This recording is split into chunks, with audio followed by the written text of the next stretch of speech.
They have to be fluid in the field is the term that we use. You could go out there one day and you're just running the lines, right? Each of your assets is right next to each other, or you have to drive an hour to 2 hours in between each one. So that is a world, particularly at the end of a scope, when scope creep starts to happen, you have to drive a little bit more. And then you're working, sometimes 10-hour days, sometimes 6 days a week for months. You're listening to the Drone Radio Show podcast, the show about drones and the people who use them for business, fun, and research. Hosted by Randy Goers. Hello, everyone. This is Randy Goers, and welcome to the Drone Radio Show podcast, episode 371. How do we lead the ship through the fast-changing UAV landscape? For that question, we head to Carlsbad, California, to speak with Ian Foley, CEO of Pacific Triangle. Pacific Triangle is a drone service provider delivering integrated platforms and end-to-end solutions for commercial applications in geospatial, oil and gas, mining, and electrical utility industries. Ian has demonstrated the ability to form resilient and high-performing teams and to empower workforce intelligence across many projects. Throughout his career, Ian has worked on projects for 3 major Californian and 1 Texas utility company, and has performed bridge inspections in Georgia, Oklahoma, and Saskatchewan, Canada. He has completed cell tower inspections in California, staffed helicopter LiDAR, and has upcoming underwater ROV work. Part 107 certified, Ian has worked his way up the ladder in the UAS industry, starting as a visual observer, then pilot in command, team leader, and project manager, before starting his own business with Pacific Triangle. His experience in the field is invaluable in directing the efforts of the company. He is a graduate of the Veterans Institute for Procurement Start and International Programs in Potomac, Maryland, arguably the top training programs for C-level executives of veteran-owned small businesses. In this episode of the Drone Radio Show, Ian talks about Pacific Triangle, the drone service provider industry, and the challenges and opportunities of starting and leading a new company. He also provides insights into his panel presentation at this year's Commercial UAV Expo on September 6 through 8, where he'll be speaking on how to lead the ship through the fast-changing UAV landscape. But first, if you like my podcast, I invite you to join the community of Drone Radio Show advocates. Join other show supporters to talk about the podcast and all things related to the drone industry. As a Drone Radio Show advocate, you'll be able to talk about current shows, bounce around ideas for future episodes, suggest questions for upcoming guests, get some behind-the-scenes insights, and gain access to exclusive content. It's a great way to show your support for the podcast. To become a Drone Radio Show advocate, go to patreon.com/Drone Radio Show. And by the way, if you have a great story on the use of drones that you'd like to share in a podcast, contact me at randy@droneradioshow.com.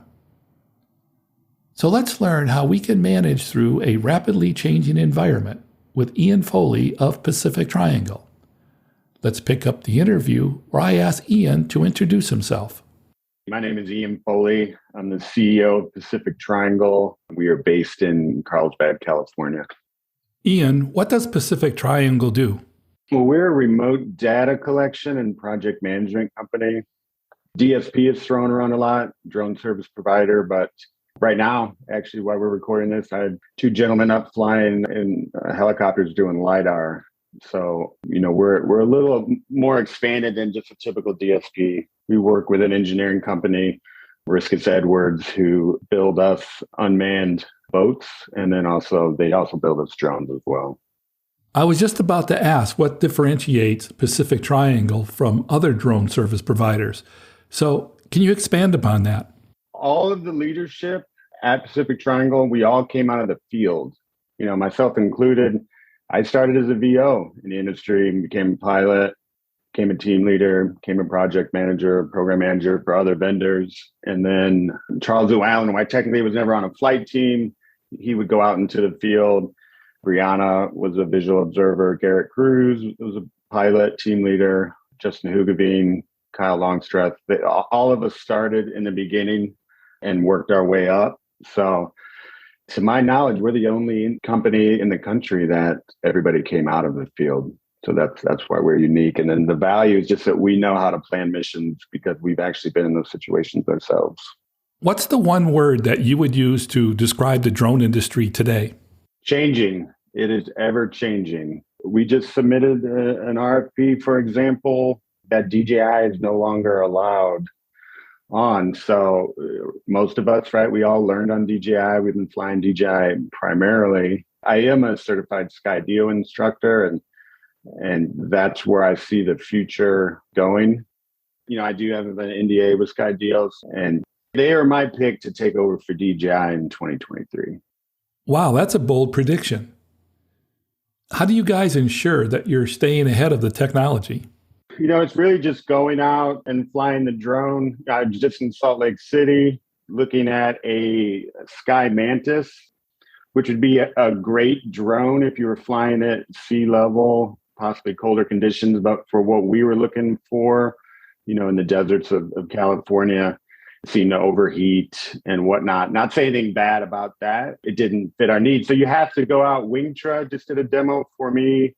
You can read the spec sheets all you want, but, you know, being a pilot, while I don't have the hours like some of my guys do, I still have the time in the field, and you have to test them out. So like I talked about Skydio earlier, they get a lot of flack about their payload, right? Their camera's only 12 megapixels, but the platform is like nothing I've ever seen with the obstacle avoidance. I mean, you have to really, really try to hit something with that platform. And so that's why, you know, I am aware that they will be making adjustments to their payloads. And that's why I picked them really to take over for DJI. You know, it's not just some of the RFPs that I'm working on currently, or Pacific Triangle rather, but, you know, the federal space has banned DJI, Florida's banned it. So they're the future, and they're not paying me to say that. Are there a lot more choices today in the types of drones and payloads as opposed to a few years ago? You know, yes and no, Randy. It would depend on really the mission. There's nothing that beats the M300 from DJI. There's no platform in the civilian space. It's the workhorse. So to try and replace that particular platform, there's not a lot of choices, to be fair, you know, particularly when you're flying around energized lines. But for mapping and whatnot, I think the choices are opening up a little bit more in those particular verticals. Earlier, change was the word that you used to characterize the drone industry. Managing change is a whole topic on its own. What does it mean to you? The ability to develop an agile organization is really the heart of change management. You know, agile organizations revolve around a certain set of cores, at least ours does. Agile leadership enables action by leveraging flexible resources, decision-making, transparent and data-driven, right? Teams are trained and trusted to anticipate and embrace change. Leadership develops a culture of end-to-end accountability, right? I know that's big in our organization. We always know who owns a certain project. And then effective communication is really the key to nurture internal and external relationships. And as we know in this business, it's all about relationships. So those are just some of the things I'll touch upon. What is the key to success in a business like yours? Well, the key is really understanding what makes a good drone pilot. It's not as many, for instance, in the T&D transmission distribution world. There's probably 50 good transmission pilots in the country. And it's understanding what makes that pilot good, right? Being able, like I said earlier, the very basic thing, can they drive a truck? How do they handle themselves when approached by an angry customer? Their love of photography. It's not talked about as much as I would like it to be, but, you know, the fact that we're even called pilots, I mean, we internally call ourselves aerial photographers. You have to have a love of photography Fortunately, being based in Southern California, we have access to a lot of pilots that do work in the production side of the entertainment world. So how do you handle it when the sun's blowing out your photos? So you have to know cameras. You have to love cameras. You're taking pictures of the same thing every day if you're running lines. So that is something that has to be understood. And there's not a lot of people out there, unfortunately. So for somebody to want to just stand up a drone program, that they need to understand some of those key factors. What does a typical day look like for your drone operators? Like a typical day, tailboard, depending on the time of year, it'd be 0630. Everybody's either at the hotel, let's say, depending on how many teams you have. With COVID, right, we had to start doing tailboards on the phone. Then they would drive to their asset. It could be 10 minutes away. It could be 2 hours away. I've inserted to assets personally on snowmobiles, on side-by-sides as well. Sometimes you get to a locked gate and you don't have the key and you might have to hike. My personal streak was 6 miles each way to get to an asset. And so they have to be fluid in the field is a term that we use. You could go out there one day and you're just running the lines, right? Each of your assets is right next to each other, or you have to drive an hour to 2 hours in between each one. So that is a world, particularly at the end of a scope, when scope creep starts to happen, you have to drive a little bit more. And then you're working, sometimes 10-hour days, sometimes 6 days a week for months. So there has to be some type of mental and physical toughness that goes along to the people that are successful in doing that. During your missions, what are you looking for? I've worked for all three of the major utilities in California. So the cotter pins, the cotter keys, when the lines vibrate, those come out, and that's what typically will start a wildfire. So high-risk fire areas, each company calls it a little different, but that is primarily what we inspect to try to prevent wildfires from happening. That's why the whole thing exists. Sometimes there could be Garrett Cruz, when we were working at another vendor, he took 800 pictures of cotter pins on one asset. 800. What do your operators have to do to make sure that they're collecting the right data? Typically, a client will give you a shot sheet on what area the drone should be in and what angle. That's what you use to acquire the deliverable. So the client is knowledgeable on what's the best shot specs for the information they want. Absolutely. All the clients I've worked for out here, they tend to have experienced UAV operators on their side as well that can understand what they're trying to get. And they've been doing it a few years out here. And it's nice that they talk to each other as well. Utilities companies talk to each other just like I talk to other drone companies. I mean, I've worked for a few before I started my own. That's why I'm excited to go out to the expo, to be honest. So many people have emails or LinkedIn. I've done work for them and then just have never met them in person because of COVID, right? So, going back to the whole change management thing, how difficult is it for your organization to incorporate changes in technology and UAS platforms? I would say not at all. We have Riskus Edwards as the engineering company. They build for DoD. They do a lot of DARPA, the defense side of research and development. For instance, we do have an RFP out in South America, and they can build drones to spec. So whatever the client wants, they wanted a longer flight time. So they have a hybrid drone that they can build that has a 3.5 hour flight time. For instance, the DJI agriculture drone, fully loaded with whatever liquid you're spraying, can only stay in the air 7 or 8 minutes. It just limits, obviously, what you can do with something like that. So, our workaround is a worst case scenario. We can't find a drone manufacturer. We have partners that can build it. Does Pacific Triangle do all of the work in-house? It depends on how complex it is. We did up in Central California for Iowa State University. They were looking for earthquakes, like slow moving quakes. And so we did that 3D map ourselves. So simpler jobs we can do ourselves. Obviously, if it's bigger, more complex, sometimes you actually need a licensed surveyor. So We have at our disposal just the people in our orbit. If it's going beyond just a typical capture collection, then we can outsource that to someone. The Commercial UAV Expo will be held in Las Vegas on September 6th through the 8th. You're going to be on a panel on infrastructure and transportation. What will you be speaking about? I'm going to be speaking about how to lead the ship through a fast-changing UAV landscape. With my experience, change management is really the key to the success in this ever-evolving technological landscape that we call the UAV industry, right? So I'm just going to share several lessons learned through my experiences working in transmission and distribution inspections, transportation, cell tower surveys, provide some case studies on actionable examples of how leaders in the industry can successfully manage the rapid technology transformation and basically harness its potential for business growth and innovation. Who do you think would be most interested in attending the session? I would say both the back end of drone companies, new people coming into the industry.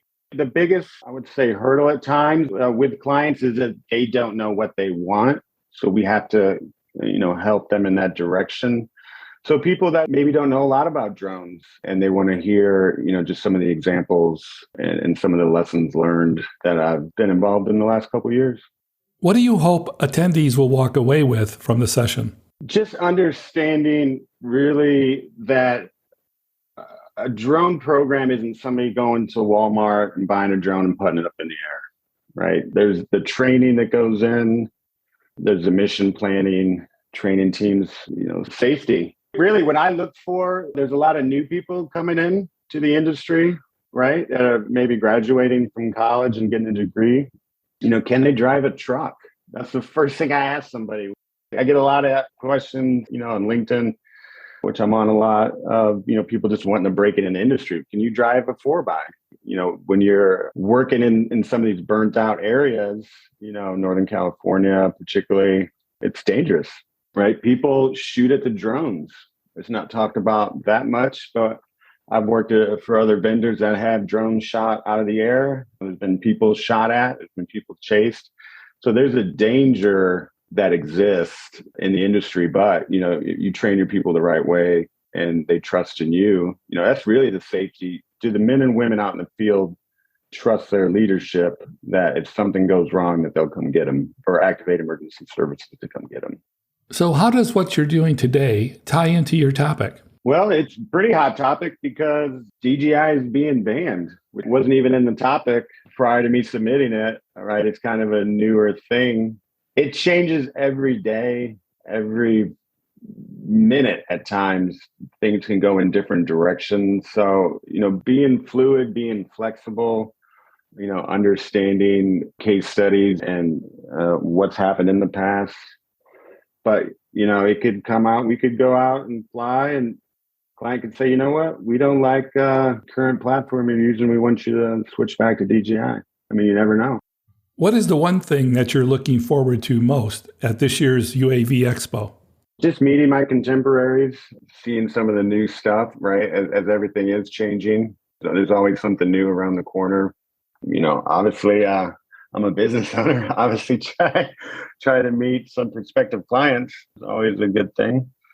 And just everybody getting together. And it's Vegas. I lived in Vegas for 6 years, so I'm very familiar with the city. Is this your first time at the Commercial UAV Expo? It is.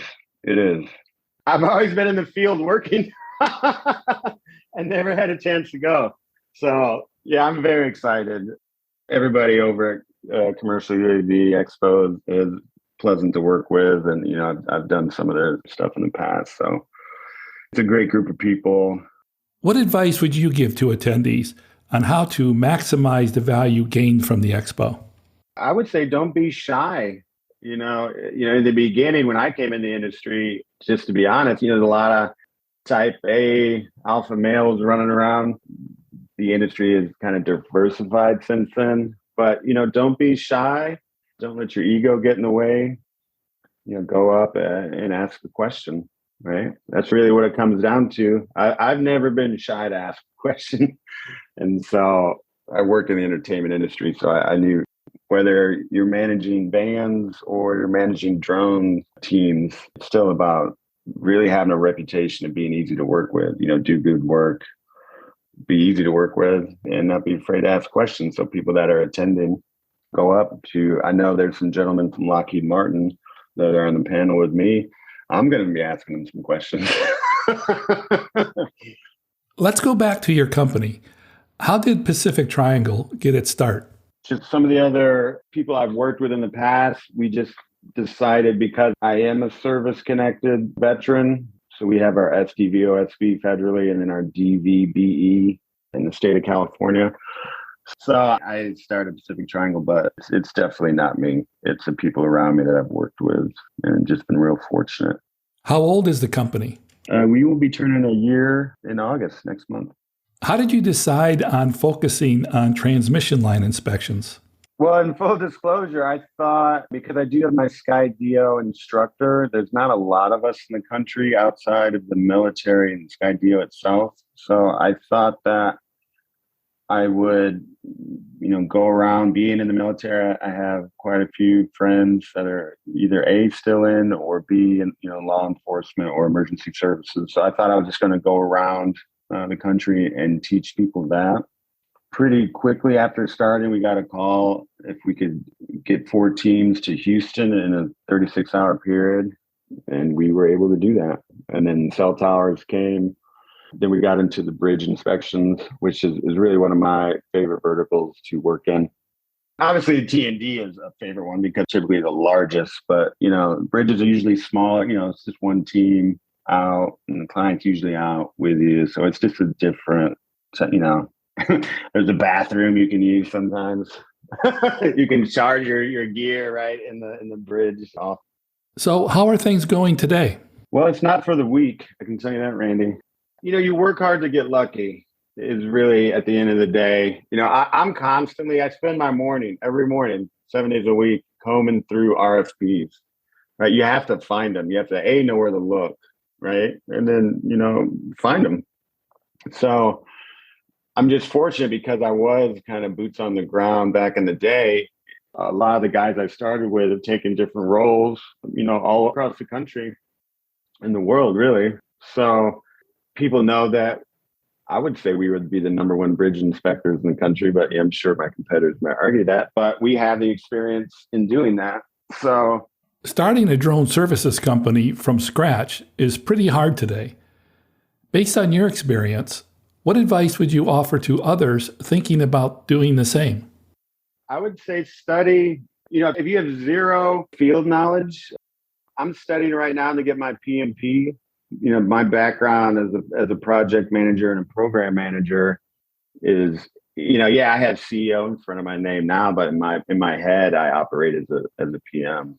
So I would say Project Management Institute, get with them, start studying, how to run programs, because that's really what it is at the end of the day. What were the biggest challenges that you had to overcome? I would say funding early on. I was fortunate that being in California, which is not the easiest place to start a business, I got what's called the California Dream Grant. So I got some money. The Small Business Development Center, SBDC, here in the San Diego area is excellent. And so, they provide free training, to small businesses. Again, the Veteran Institute for Procurement was a godsend. Honestly, Barbara Ash over there is amazing, the way the training, and it's free for vets. So I just had to pay for my flight out there. But I look in that book every day. It's like the Bible for running a business. So, and I've been to 2. I've been to the start and I've been to the international one. And then hopefully there's another one up here coming up in January I'd like to go out to. So if you're starting a business, right, not to get too far off topic, go to your SBDC, wherever that is. There is free information out there, and it's not easy and you have to look for it, but, find the people at a particular place. PTAX one, obviously being a veteran, we have different access to information, but wherever you are, get with other small businesses. Join your local chamber of commerce. That's a big one. You got to get out there and shake hands and meet people. And stay away from other drone companies, right? I don't go to some of these events because there's just other drone people around. So, you go to where the clients are or the possible clients. Is there anything that we missed that we should talk about? We are moving towards also wind turbines inspections, not to promote us too hard, but, we're not just transmission and distribution. And for my final question, Ian, what message would you like to leave regarding the future of the drone industry? Just like what I'm going to speak about, embrace change. Know that change is coming, right? It's really why I came out of the field, because eventually drones, I don't think it's going to happen today or tomorrow, but drones are going to be flying themselves one of these days, right? So do the research, predict or try to predict, the next 6 to 12 months in the industry. Because it's what we're saying right now in January could completely make no sense, right? It could change that much. That's it for episode 371 of the Drone Radio Show. I hope you enjoyed hearing from Ian Foley of Pacific Triangle. I want to thank Ian for taking the time to speak with me. As a reminder to the Drone Radio Show advocates, check out the Patreon page for some additional content from my conversation with Ian.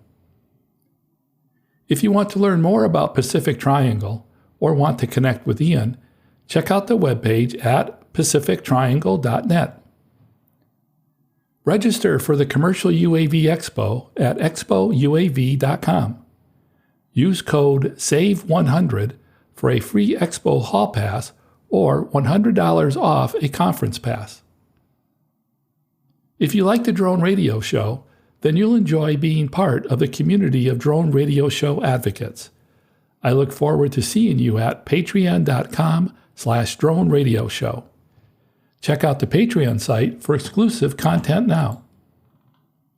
And thanks for listening. Your support means a lot to me, and I hope you'll listen to more episodes of the Drone Radio Show podcast to hear how others are using drones for business, fun, and research. For the Drone Radio Show, I'm Randy Goers. This has been the Drone Radio Show podcast. More information on today's show can be found on our website at www.droneradioshow.com. If you're using drone technology for business, fun, or research and would like to share your experience on the show, please visit our website and fill out a guest appearance application. And don't forget to follow us on your favorite social media channels.